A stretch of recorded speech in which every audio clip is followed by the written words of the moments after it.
दोस्तों, जय सिनेमा। बॉलीवुड की बातों के साथ मैं सैयद आसिफ जाह एक बार फिर। यह खबर संगीत की दुनिया के लिए किसी काले साए से कम नहीं है।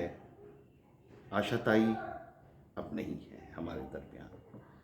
आशा भोसले अब हमारे दरमियान नहीं है। आशा भोसले, जिन्हें प्यार से लोग आशा ताई कहते थे, उनका जाना सिर्फ एक आवाज का खामोश होना नहीं, बल्कि बॉलीवुड के एक गोल्डन एरा का अंत है। आशा ताई के जीवन के संघर्ष, सफलता और उनकी जादुई आवाज को ये वीडियो हमारा आज का समर्पित है। It is a humble tribute to this great legendary singer of Bollywood. पीछे जो वीडियो चल रहा है स्क्रीन पर, यह हमारी फिल्म कुछ लोग का प्रोमो है। और कुछ लोग के लिए आशा ताई ने हमारे लिए एक गाना गाया। इश्क की तुमने कर दी इंतहा, फिर से कहो। जो कहा तुमने अच्छा लगा, फिर से कहो। यह एक डुएट था जो आशा ताई और शान ने एक साथ गाया। और ये भी एक मुझे नहीं मालूम कि उसके बाद इन दोनों ने कोई गाना साथ में गाया या नहीं, मगर उस वक्त तक ये गाना आशा भोसले और शान का एक साथ गाया हुआ एक लौता गाना था, पहला गाना था। तो ये है हमारा। और वो पूरा वो रिकॉर्डिंग हमने यशराज स्टूडियो में हमने इस गाने की रिकॉर्डिंग की। और वो पूरा मामला वो इतना मेमोरेबल था। आशा जी से मुलाकात, उनके साथ वो गाना रिकॉर्ड होना, पिक्चर्स, बाद में सब कुछ। भगवान उनकी आत्मा को शांति दे। तो ये वीडियो हमारा हम्बल ट्रिब्यूट है आशा भोसले जी को। भारतीय संगीत का वो आखिरी चिराग भी आज बुझ गया, जिसकी रोशनी ने आधी सदी से ज्यादा, 5 डिकेड से भी ज्यादा समय तक हमारी फिल्म इंडस्ट्री को, बॉलीवुड को जगमगा के रखा अपनी आवाज से, अपने सुर से, अपने संगीत से। सुर कोकिला, भारत रत्न लता मंगेशकर की छोटी बहन और दुनिया के सबसे ज्यादा गाने रिकॉर्ड कराने वाली महान गायिका आशा भोसले ने 92 साल की 92 इयर्स की उम्र में अपनी आखिरी सांस ली। आशा जी, जिन्हें दुनिया प्यार से आशा ताई कहती थी, अब हमारे बीच नहीं है। 92 साल की उम्र में मुंबई के ब्रीच कैंडी हॉस्पिटल में मल्टी ऑर्गन फेलियर के साथ एक उनका निधन हुआ। और उससे संगीत की दुनिया के लिए उनके निधन ने संगीत की दुनिया में एक ऐसा वॉइड, एक ऐसा खला, एक ऐसी रिक्तता भर दी जिसे शायद कभी भरा नहीं जा सके। इस इंडस्ट्री में कभी कोई दूसरी लता मंगेशकर नहीं होगी, कभी कोई दूसरी आशा भोसले भी नहीं होगी। लेकिन उनकी मौत के साथ कुछ ऐसे इत्तेफाक सामने आए, कोइंसिडेंस इस तरह के सामने आए, जिन्होंने सबको हैरान कर दिया। क्या ये महज कोइंसिडेंसेस हैं या ये कुदरत का कोई इशारा है? क्या ये दोनों बहनें हाड़ बांस की इंसान थी, या इससे बढ़कर कुछ? क्या इनमें कोई डिवाइन पावर थी? आइए देखते हैं। जब हम आशा ताई की लाइफ के आखिरी पन्नों को पलटते हैं तो रोंगटे खड़े कर देने वाली सिमिलैरिटीज नजर आती हैं।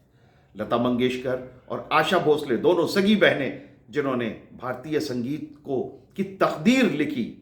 उनकी विदाई की स्क्रिप्ट भी जैसे एक ही कलम से लिखी गई हो। उम्र का तालमेल देखिए कि लता मंगेशकर का निधन 92 साल की उम्र में हुआ और आशा ताई ने भी 92 साल की उम्र में उनका भी स्वर्गवास हुआ। दिन और जगह देखिए कि दोनों की डे ऑफ डेथ संडे, रविवार के दिन दोनों ने आखिरी सांस ली और दोनों की विदाई का गवाह मुंबई का ब्रीच कैंडी हॉस्पिटल बना। समय का गैप देखते हैं कि लता जी 2022 में गई और आशा जी 2026 में। ठीक 4 साल का अंतर। और यही वो अंतर है जो इन दोनों बहनों की उम्र में था। लता मंगेशकर 1929 में पैदा हुई और आशा भोसले 1933, एग्जैक्टली 4 years लेटर। I am sorry.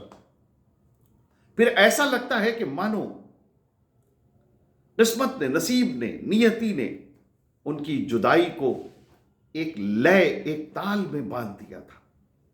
आज जब ये दोनों बहनें हमारे बीच नहीं है तो ऐसा महसूस होता है जैसे वो उसी दुनिया में चली गई हैं। अपनी बड़ी बहन के पास आशा भोसले उसी दुनिया में चली गई हैं जहां सुर कभी खामोश नहीं होते। आशा जी की कहानी कोई बेड ऑफ रोजेस वाली कहानी नहीं है, मिल्स एंड बून्स की कहानी नहीं है। 1933 में जन्मी इस बच्ची के सर से पिता दीनानाथ मंगेशकर का साया तब उठ गया जब वो सिर्फ 9 साल की थी। वो दौर बहुत मुश्किल था, घर में फाइनेंशियल क्राइसिस थी। ऐसे में उनकी बड़ी बहन लता मंगेशकर के साथ मिलकर छोटी सी आशा ने सिंगिंग और एक्टिंग के जरिए परिवार को सपोर्ट करना शुरू किया। उस छोटी सी उम्र में जहां बच्चे खेलते कूदते हैं, आशा ताई रिकॉर्डिंग स्टूडियोज के चक्कर काट रही थी। ये उनकी ग्रिट, उनकी हिम्मत, उनका हौसला था जिसने उन्हें कभी टूटने नहीं दिया। इस स्ट्रगल में उनको फर्म रखा और कभी, आज हम उन्हें लीजेंड कहते हैं, लेकिन एक ऐसा भी वक्त था जब उनकी आवाज को रिजेक्ट कर दिया गया। क्या ये सोचा भी जा सकता है? 1947 का यह किस्सा आज भी लोगों को हैरान करता है, जब जेबी रुंगटा के स्टूडियो में फिल्म जान पहचान के लिए आशा भोसले और किशोर कुमार पर एक गाना रिकॉर्ड करना प्लान किया गया। और जब ये लोग वहां पहुंचे गाना रिकॉर्ड करवाने के लिए, तो साउंड रिकॉर्डिस्ट रॉबिन चैटर्जी ने आशा भोसले को यह कहकर रिजेक्ट कर दिया, बाहर का रास्ता दिखा दिया कि इनकी आवाज माइक के लायक नहीं है। सोचिए, जिस आवाज ने आगे चलकर 12,000 से ज्यादा गाने दिए, उसे कभी गायकी के लायक भी नहीं समझा गया, लेकिन आशा जी ने उस अपमान को अपनी ताकत बनाया और अपनी वोकल रेंज पर इतना काम किया कि दुनिया देखकर दंग रह गई और सुनकर दांतों तले उंगली दबा दी। आशा जी की पर्सनल लाइफ उनकी प्रोफेशनल लाइफ से कहीं ज्यादा कॉम्प्लिकेटेड रही। महज 16 साल की उम्र में उन्होंने एक ऐसा फैसला लिया जिसने मंगेशकर परिवार में तूफान ला दिया। उन्होंने अपनी बड़ी बहन लता मंगेशकर के सेक्रेटरी 31 साल के गणपत राव भोसले से भागकर शादी कर ली। इस बगावत की कीमत उन्हें सालों तक अपने परिवार से अलग रहकर चुकानी पड़ी। लेकिन यह शादी आशा भोसले के लिए किसी नाइटमेयर से कम नहीं थी। शादी के कुछ ही समय बाद उन्हें डोमेस्टिक अब्यूज का सामना करना पड़ा। वो दौर उनके लिए इतना डार्क था कि वो अपनी जिंदगी खत्म करने के लिए सुसाइड करने के बारे में सोचने लगी। आखिरकार 1960 में वो अपने 3 बच्चों हेमंत, वर्षा और आनंद को लेकर और अपने पति का घर हमेशा के लिए छोड़कर वापस अपने मायके आ गई। एक टूटी हुई शादी और 3 बच्चों की जिम्मेदारियों के साथ उन्होंने फिर से अपनी पहचान बनाने की जद्दोजहद शुरू की। जब आशा जी वापस लौटी तब उनके पास खोने के लिए कुछ बचा नहीं था। उसी दौर में संगीतकार ओपी नैयर उनकी जिंदगी में एक मसीहा बनकर आए। नैयर साहब ने आशा जी की आवाज की उस शरारत, उस खनक को पहचाना जिसे दुनिया अब तक देख नहीं पाई थी। और फिर आओ हुजूर तुमको बहारों में ले चलें, कजरा मोहब्बत वाला और आइए मेहरबान जैसे अनेकों गाने, और उन गानों ने आशा जी को बॉलीवुड फिल्म इंडस्ट्री की सबसे वर्सेटाइल और सबसे ग्लैमरस आवाज बना दी। कहा जाता है कि ओपी नैयर और आशा जी का साथ 15 सालों तक चला। नैयर साहब इतने पॉजिटिव थे कि उन्होंने कसम खाई कि वो कभी भी लता मंगेशकर के साथ काम नहीं करेंगे।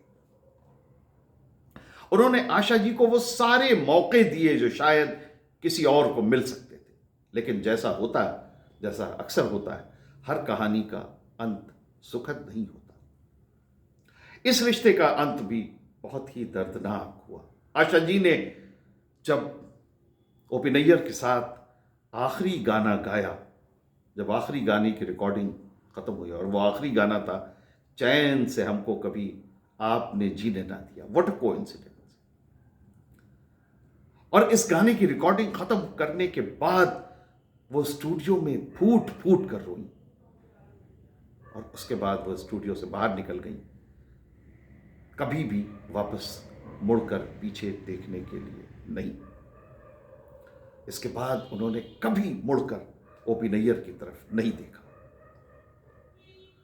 आशा जी की लाइफ का सबसे खूबसूरत चैप्टर संगीतकार आर डी बर्मन यानी पंचम दा के साथ शुरू हुआ।